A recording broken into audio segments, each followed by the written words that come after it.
It has been a long time since I did one of these. In fact, I looked it up and it was November 2017, the last time there was any kind of review on this channel. And that happened to be, let me refer to my notes, the Justice League. And well, we all know how well that went, don't we? But it's the year 2019. And the big movie, which has been out a while now, and I'm way behind the eight ball and way out of the loop when it comes to reviewing this. Marvel Avengers Endgame is out. And has it become the biggest movie of all time now? It was the second biggest movie. Has it surpassed Avatar? I don't know, and frankly, I don't care. Because, everyone's raving about it, and I know all my good friends, Pavo and Neil, my friend Dave, and blah blah blah, they're all banging on about it being the greatest movie of all time. And Rob Johnson, I'm looking at you too. You know full well that you love this movie. I just don't get it. I'm just so... I'm not sure it's even really a direct insult, as it were, to... Oh, by the way, I should just point out, trying something a little bit different here, and we're just live recording from my phone. I've never done this, so we're not quite sure how well it's going to turn out, but we'll find out, won't we? I just think I'm sick of superhero movies. I actually wrote down, again, notes, how many superhero movies are out in 2019. And we've got Aquaman, which was okay, but again, well, it's better than the other DC movies. But then that's not hard, is it? Let's look at Martha! Shazam, which I haven't seen, but I was really looking forward to. Was Black Panther out this year? No, in actual fact, these aren't movies that were out this year. I correct myself there. These are actually superhero movies that have been out since my last superhero movie review of Justice League. So we had Aquaman, we had Shazam, Black Panther, which got rave reviews, but I counter your rave reviews with this. If you take the all-black cast out of that film and you replace them with white actors, does it or does it not just become another bog-standard superhero movie? Why? Yes. Yes, it does. Infinity War, which was, again, just another Avengers movie where everything gets blown up and destroyed. Deadpool 2, which was a bit of a letdown, to be honest, because I really love Deadpool. It had its moments, like the X-Force moments. If you've seen Deadpool 2, you'll know exactly what I'm talking about. But, not that great. Ant-Man and the Wasp, instantly forgettable. Let's be honest.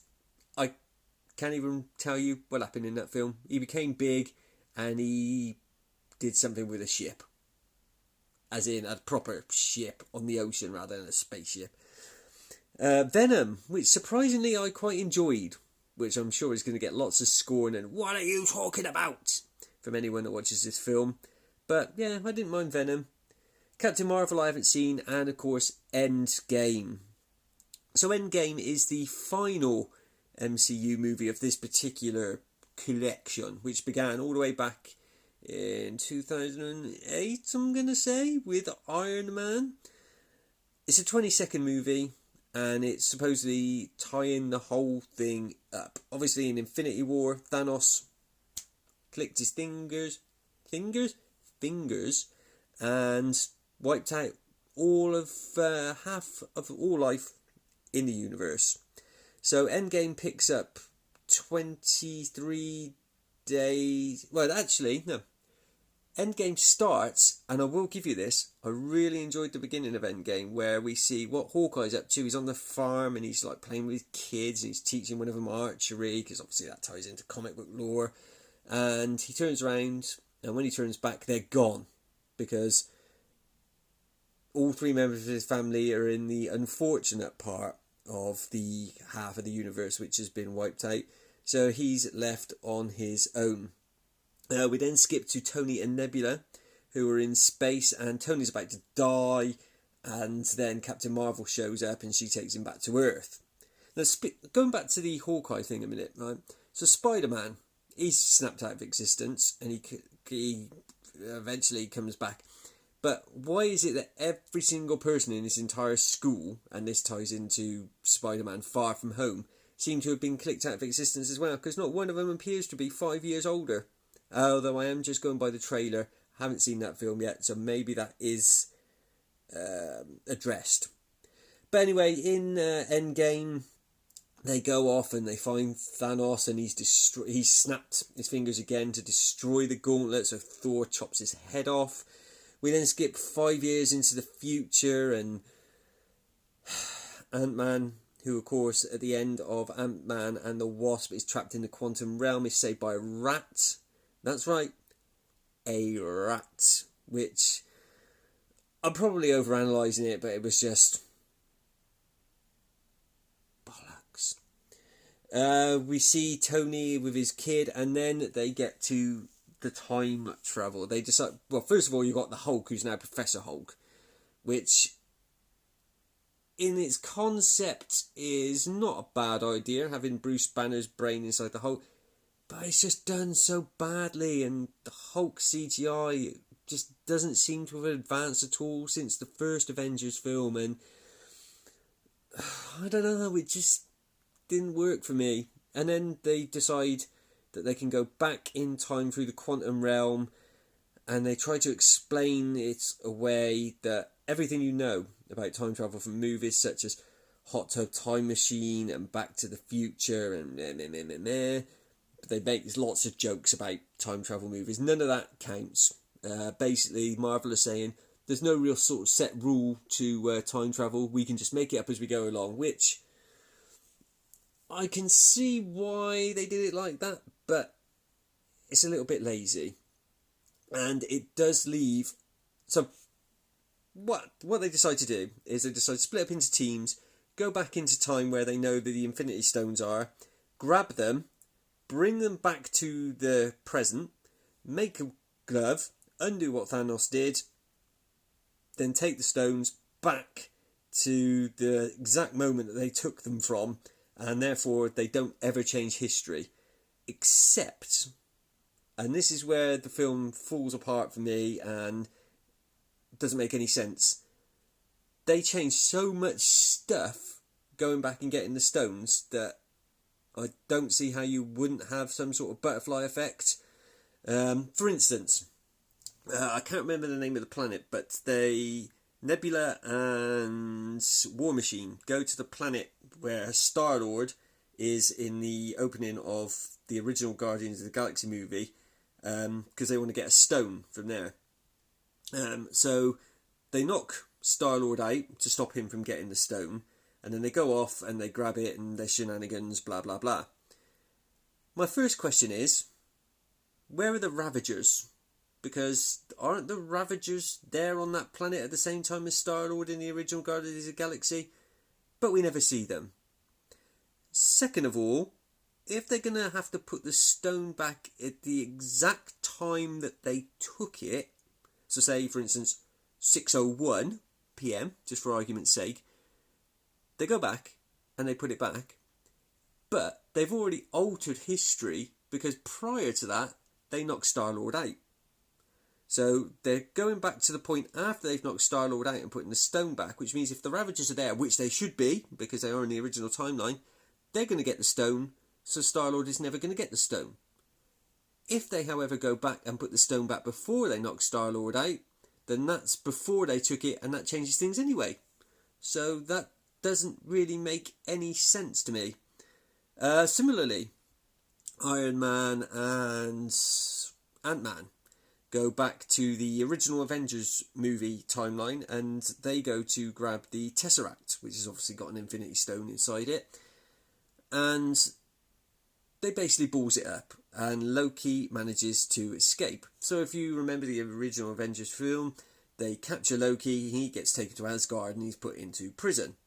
Well, now in this timeline, they grab that stone, they try to grab that stone, and Loki escapes with it, which means he's never taken into custody properly, and he's never put in a prison in Asgard, which means none of his timeline from that moment forward would happen, which means none of Thor the Dark World would happen, and Thor, who looks like the Big Lebowski in this film, and is actually like a running joke that he's supposed to be like the Big Lebowski, because he's all depressed and blah blah blah. He goes to Asgard to get a stone with Rocket, and they walk past Loki's cell. But how can Loki be in the cell if he's never actually put there in the first place? And I know people will argue, well, they go back further in time and get the Tesseract from earlier on when they meet Tony's dad and blah blah blah, and they can put that stone back at that exact time. Well, yes, they can. So if they go back to the 70s, or whenever it was, or the 60s, what have you, and they take that stone, and they use it, and then they put it back, it's still there for its current timeline. So it's still going to be there in the Avengers movie in 2010, or whenever the hell that was. And they're still going to be there to try and take it, and they're still going to balls it up, and Loki's still going to escape. So that completely takes Loki out of the equation, and his entire future is changed, which means he's not even in Infinity War, so he doesn't die, so we don't get that payoff either. So there's just massive plot holes, which I might be missing some sort of point here, but doesn't make any sense to me. And if you do have an explanation for it, then by all means, pop a comment below, call me an idiot, call me whatever the hell you like, but please explain it to me, because it's doing my Swede in. What else happens in this film? Black Widow dies, doesn't really get much payoff considering the fact she's been in, bloody loads of these films. Then they get the gauntlet back together. They make their own gauntlet, they put the stones in it. There's a big battle with Thanos and his army, and basically everyone who got snapped out of existence in Infinity War comes back, and it's big. Surprisingly, the big battle doesn't go on very long. Like, normally these things go on for like 20, 25 minutes, half an hour.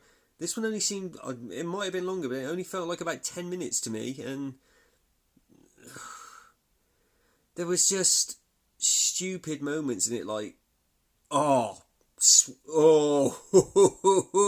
yes, stupid moments. Pepper bloody Potts in a stupid sodding Iron Man suit was goddamn annoying. It irritated the piss out of me when in Iron Man 3 she got the extremis thing and she was able to save Tony from the real Mandarin, whatever the hell he was supposed to be. When she shows up in the Iron Man suit, I was just like, nah, I'm done now. Please stop bloody giving bit characters powers and stuff. They're doing it all the time in the TV shows. It's just goddamn annoying. And then there's another moment in the battle where all the women come together, and it's just, in principle, it's fine. They're all like helping each other out, but it's just so, look at us, we're all Me Too. Let's put a massive Me Too flag down and have these women have their 30 seconds in the sun together. And it just felt really contrived and really, really forced. Obviously, they eventually win, and Iron Man snaps Thanos out of existence, but he dies. Spoiler, yeah, by the way, Iron Man dies. And then you have the funeral at the end for Iron Man. Captain America, he also, this is another thing as well with the time travel. The end of the film, and I know I've skipped over massive points of the film, but I mean, we're already 14 minutes into this review, and I just wanted to ask basically some questions about it and see if anyone could answer them. But so Captain America at the end, he goes to take all the stones back to the exact point they took them, which obviously raises all the points that I've already brought up, and he doesn't come back, and then they find him as an old man conveniently sat just over in the corner, and he says that he decided to stay with Peggy Carter, which is all fair and good. So, but that again doesn't really make any sense. So does that mean that there's now, during that timeline of whenever the hell it was they went back to, and I do apologise for not having the year written down, from that point on there's two Steve Rogers, two Captain Americas? Is he just Steve Rogers and stays at home with Peggy Carter? Does she not find it a bit weird that she's living with him But there's also a Steve Rogers who's Captain America, or is this a time when he's frozen in the ice? Is he still... I guess he's still frozen in the ice, so he's still thawed out. So at some point there will be two Steve Rogerses, and is she not going to find that a little bit weird? I don't know. If you have the answers, then please, by all means, again, hit me up below and tell me. So that was Avengers Endgame. It was 11 years. It was 22 movies. It started off okay. It had some weak moments. Iron Man 2 and Iron Man 3, I'm looking at you. It had some okay moments. Guardians of the Galaxy, I'm looking at you. And now it's just kind of... where do they go from here? Well, obviously there'll be more Captain Marvel. There'll be more Spider-Man. There'll be more Black Panther. Fox is now owned by Disney, so we're probably going to get the Fantastic Four and the X-Men chucked in there somehow. But all in all, Endgame, I understand why people love it. And I understand that everyone's in love, why people love the MCU. I'm just done with superhero movies. If you want a superhero fix, my suggestion is do what I've done. Go out and buy yourself a load of old school Vertigo comic books and read some of that goodness. Sandman, I'm most definitely looking at you. And please, please, please, please, please, don't ever make a Sandman movie. Till next time, see you later.